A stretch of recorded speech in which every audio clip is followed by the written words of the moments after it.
Well, hey, today's topic is something I never would have thought I would have ever been speaking about, sharing with you today, because growing up all my life, I never saw myself as a creative person.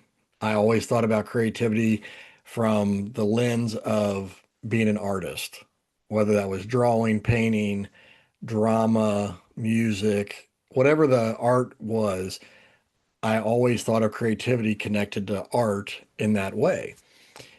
And it took me a long time in my life and my leadership to get to the place of understanding creativity from the standpoint of being an imaginative leader, having creative solutions to problems, problem solving, whatever the case may be, having new ideas for marketing or business development.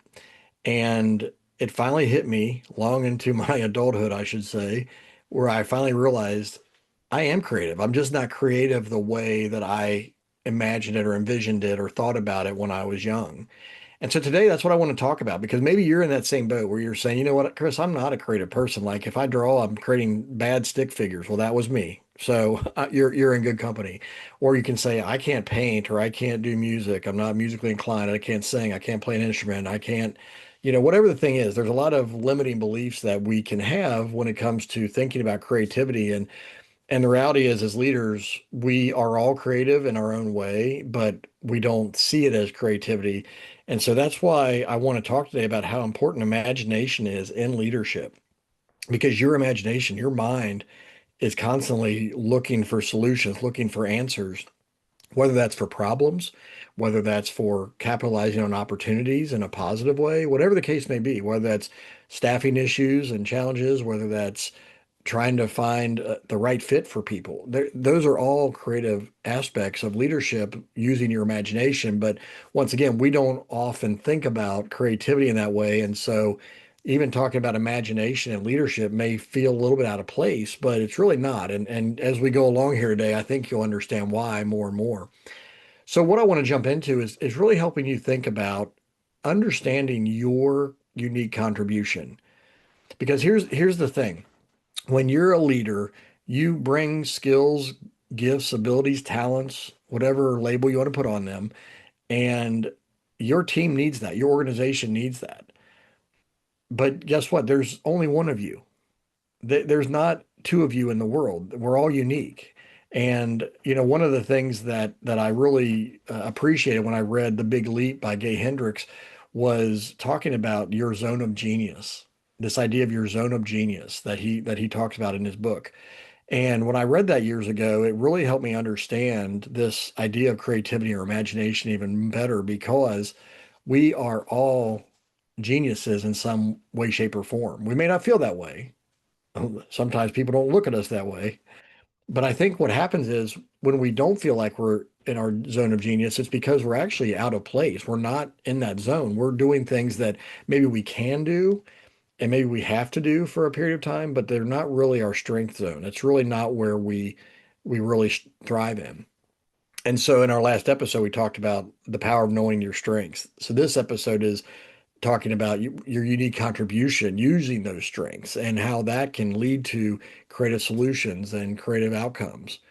So, do you understand your unique contribution? If you think about yourself, whether if you're the owner of a business, the executive in a business, your middle management, your maybe front end worker of the company, wherever you fall along the org chart, you bring a unique perspective, you bring a unique skill set, experiences to the table that add value. And so, what I really want to encourage you to think about is really labeling it, whether it's getting your phone out and putting a note in there, whether it's taking a piece of paper and a pen and jotting down your unique contributions, start listing the things that you do that are natural to you, but maybe other people struggle at. Because here's the thing, they're gifted in certain ways that you're not. And so this is where collaboration, this is where team building and using the team skills as a strength is so important because every one of us brings something unique and different to the table. So first, you need to understand your unique contribution, and I guarantee that you do bring something unique to the table, but maybe you haven't thought about it that way. I was at a conference. I might have mentioned this in previous episodes, but years ago, I was at a conference, and the speaker said, What's common to you feels like magic to somebody else. And what he was saying was things that we just naturally do. It could be natural talent and ability, could be skills that we've learned over the years and we just don't think about anymore. That seems common to us, but to somebody from the outside looking in, maybe it's a coworker, maybe a colleague, maybe somebody in your family or community that's watching you do what you do, they might think you're like the superhero and genius about doing that. And you're like, I don't really understand. I just do what I do. And they're like, yeah, but we can't do what you do. I can't do exactly what you're doing. You make that look easy and it feels so hard to me. And so we all develop skills over time that become kind of second nature to us, but we're also born and gifted with skills and abilities that I believe God's given us to share and to do our part while we live this life and do the work we do. So think about what are the things that you do that maybe others have commented even on the past, like how do you do that? Or they struggle. You just know certain people struggle with things that you do, and it actually may frustrate you because maybe the the thing that you do naturally they're struggling with, and you're trying to say, why can't you figure it out? But you're missing the point that it's not natural to them. It's not easy to them, but it's easy to you. And so, really, just having the right perspective that there are strengths that we all bring to the table, there are weaknesses we all have. And you can look at the next person and you can say, you know what, you're really good at that. And I can't even begin to imagine how to be good at that. That's the kind of thing I'm talking about. But the problem is, we don't see it in ourselves. We can see that unique contribution in other people, but it's hard for us to see it in ourselves. So we need to speak into each other's lives and call it out and say, you know what? Have you noticed how good you are at that? How easy it is for you to do that thing? Maybe it's having a conversation with somebody. Maybe it's doing operational things, whatever it may be. There are things that you are smooth and natural and it's easy for you that it's hard and unnatural for someone else. So that is an indicator or a clue of your unique contribution to the team. So as a leader, not only do you need to know this for yourself, but you also need to start paying attention and speaking about it to your team members that you're leading because they probably don't see it in themselves either. There are things that, once were foreign to me that I didn't know, have a clue how to do certain things, but over time, just doing it and practicing it, it got easy. And then, I mean, I remember one time just email marketing systems. It was something I had never really utilized until I started my business a decade ago. But I had to figure it out and I learned and I kept doing certain tasks with that. And I remember one woman that I knew through an author network, she called me and she's like, I am so stuck trying to figure this thing out. Can you help me? And I was trying to text her and talk her through it. And finally we had to jump on a Zoom call because she was struggling. But as soon as we got on the Zoom call and she started sharing her screen and I was seeing where she was and I could tell her click here and click there and do this and do that, like her problem that she had that was frustrating her for hours instantly was solved because I knew what to do and where to go. Now, that wasn't this natural innate ability I had, but it became a unique contribution that I could help somebody because of the experience that I had doing it. And so, because I figured it out along the way and I was several steps ahead of her where she was and doing this, it was easy for me, but I took that for granted. But she did not. She was like, Chris, this is so helpful because I've been, so frustrated with this for a while. And so I just remember that because I remember how hard it was to try to explain it over the phone or texting back and forth. So I said, let's just jump on Zoom and do this. And it was literally, I think, 1 or 2 minutes and it was fixed, whatever the thing was that she was struggling with. So when you have those kind of experiences, those are indicators or clues of where your unique contribution can be. So first, understand your own, but also pay attention to those of your team. And then also, once again, I said earlier, speak it out. Tell them, do you know how good you are or how natural you are when you do this task or when you have this conversation with a customer or client or maybe another team member?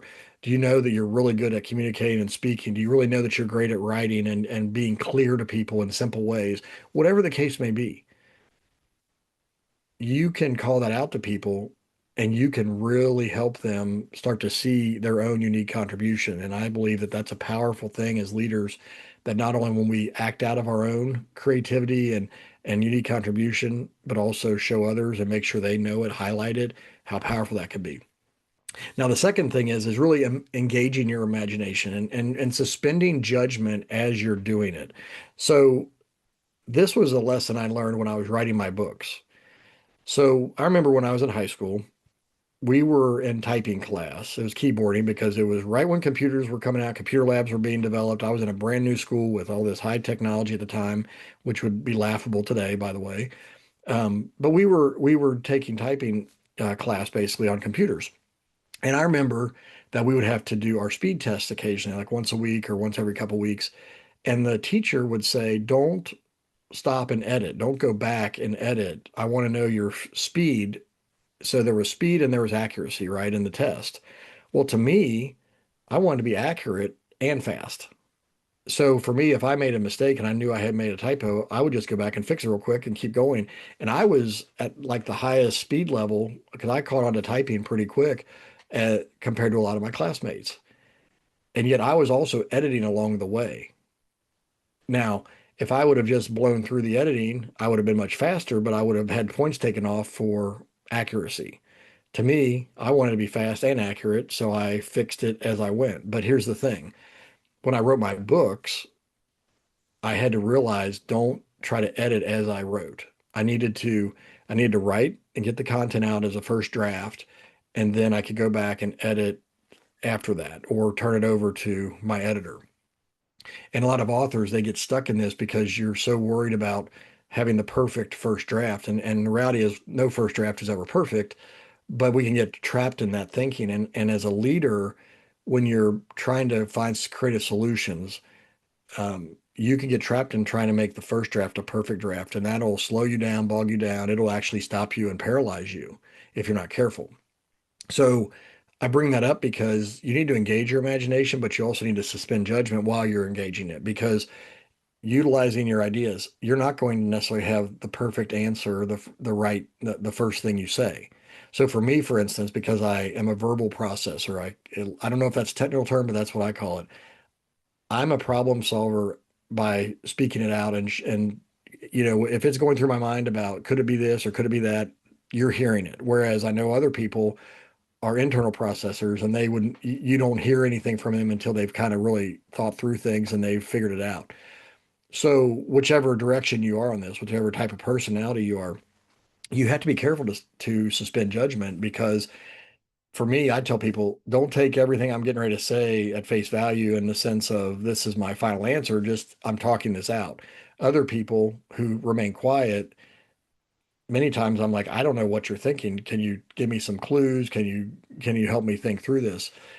Um, and so it's just a different way of approaching it, but we have to be careful not to judge our own thoughts in the creative process because you're going to have ideas to maybe fix a problem or to maybe reach a new customer or client or to grow the business, to build the team, whatever the case may be. But just try things. You have to be willing to try things and use your imagination, your creativity to try things without judging yourself and saying this has to be perfect or it's not going to work. So many times it's getting it out there. It's kind of beta testing, right? You put together your first initial draft or plan of what you think should work and you try it. You put it out there and talk. We talked before in different episodes about feedback, the power of feedback. You have to put something out into the world in order to get feedback to see if it worked or not. And so when you're working through this imagination and creativity piece of leadership, you need to be willing to put yourself out there. It feels risky at times, but you need to put yourself out there and you need to be willing to say, you know what, I'm going to test this. I'm going to see how this goes. And if it works, great. If it doesn't, then we're going to learn from what didn't work and we're going to modify it. But suspend judgment. Don't put so much pressure on yourself that you think it has to be perfect. And then the third point I want to bring up in this is not only do you need to understand your unique contribution and that of your team so that you can all be functioning at that high level, and not only do you need to suspend judgment while you're working through your imaginative process, but you also need to think about how do I turn vision into action? There's creativity in that. There's imagination in that. See, vision is something that in your mind has already happened before any action is ever taken.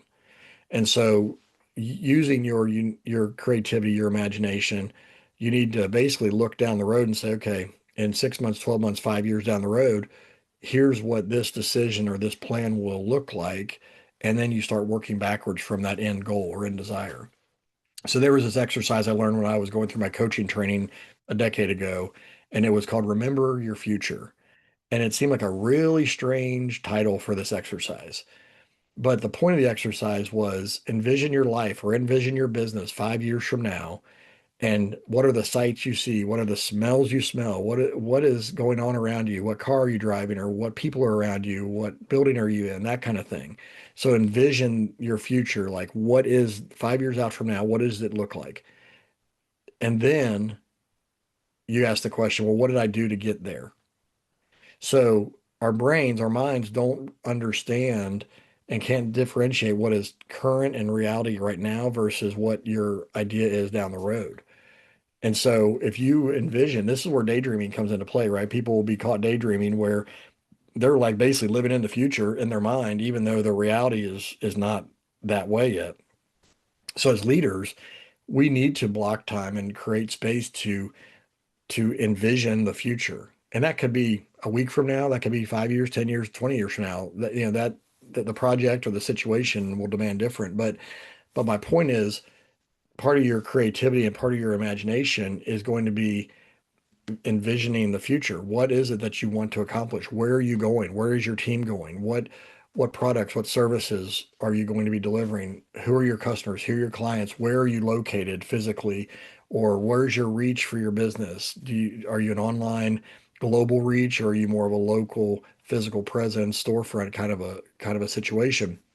Whatever it is, take that vision, use your imagination and creativity for that vision, and then realize that you can then come up with creative ways to actually implement that vision. So, do you see how all this comes together where your imagination, your creativity ties into your leadership? It's based on your strengths, your skills, but it's also based on the vision you have. But it's also something that you have to be careful of, that you don't judge too much, because you can really shut yourself down or shut your team down. I love brainstorming sessions. I love whiteboarding. Um, some people that are right around me all the time, they're like, Chris, when you're at the whiteboard, you have a strength. That's a skill of mine, actually. It's one of my unique contributions. If you have a problem or if you have a goal, and we sit down with a whiteboard, I will help you map that out and get clear on what is it that's going on, what are the priority action steps you need to take, and then how are you going to put that action plan together and actually make it work. That's part of my unique contribution that, once again, it's natural to me, it's fun to me, it's something I love doing, but other people, they don't have the same skills. And it took me a long time to even see that as a unique contribution, as something that I can put my imagination and my creativity towards. So once again, if you ask me to draw you a picture, it's going to be terrible. I'm not an artist in that regard. I'm not a painter. I'm not a musician. But the reality is, my creativity is expressed in my leadership as I coach, as I train, as I lead meetings, as I do strategy sessions. And that's where I help clients and friends, colleagues really work through things. That's where my creativity shines. So, where does your creativity shine? Where does your imagination go and really thrive? Those are the questions that, if you ask yourself and you really, once again, jot it down on paper or put it in a note in your phone, so you start to see, I was really good at this. This was really easy for me, but I realized that for other people it was challenging. Once again, let those be clues of where your unique contribution is, and then lean into that and do more of it. The more you do it, the more valuable you become, the more contributing you become for your team or your organization. Now, here's the thing. Like I said, strategy sessions, whiteboarding sessions are something that I just absolutely love. And if you are stuck on a problem, or you have a goal or an idea and you're like, Chris, I don't know where to go from here to there, then reach out to me. Go to McClureCoaching.com, apply for a free strategy session, and we'll sit down and we'll talk about what's your goal or your dream or your problem that you're dealing with. What challenges are you facing, maybe personally or with your team, your organization, whatever it may be. And then we'll work through a process of determining what are your next best steps in order to accomplish that goal or to overcome those challenges. Because let me use my unique contribution to help you be the best that you can be in your situation. And then you can use your unique contribution afterwards to move forward confidently, because you're more clear on the things that you've been struggling with. So if that sounds helpful to you, if it's something that would be valuable to you, go to McClureCoaching.com. There's several buttons on my website where you can click to apply for a free strategy session. Just fill in your information and kind of a brief description of what's going on and how I might be able to help you. And then we'll set up a time to chat on Zoom or on the phone. So hope this has been helpful to you. Hope this has kind of helped you reframe creativity and imagination in a way that, like I said, most people don't think about it because we don't really attach it to leadership in the business environment, but it really is powerful when you understand it. So your creativity is valuable. Your unique contribution is needed. And if you can really tap into that and you develop your team to be that safe place to try and test and get that feedback and figure things out, and that is it's a safe environment for everybody to really figure things out together. It's a really powerful collaborative environment that people want to be a part of. So take care. God bless. And we will see you next time.